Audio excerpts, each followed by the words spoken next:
আসসালামু আলাইকুম এভরিওয়ান, কেমন আছেন সবাই? আজকে আবার একটি নতুন অভিজ্ঞতার সাথে আপনাদের পরিচয় করিয়ে দিতে যাচ্ছি।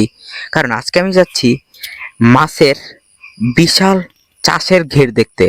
তো শুরুতেই রওনা হওয়ার পর গ্রামের নিঝুম প্রকৃতি দেখতে দেখতে চলে গেলাম নদীর পাড়ে।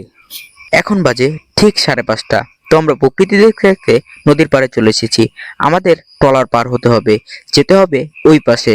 কারণ যত বড় বড় ঘেরগুলো আছে মাছের, সব হলো নদীর ওই পারে। তারপর আমরা ট্রলারে উঠে ওয়েট করতেছি কিছু মানুষের জন্য। তারপর ট্রলার ছাড়া হবে, ট্রলার ছাড়লে আমরা ওই পাশে যাব।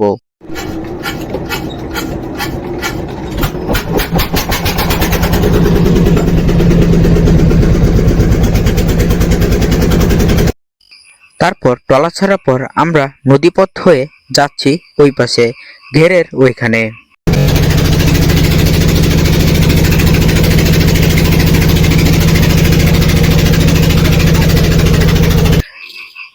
আমরা এখন ঠিক চলে এসেছি সেই মাছের বিশাল ঘেরের কাছে।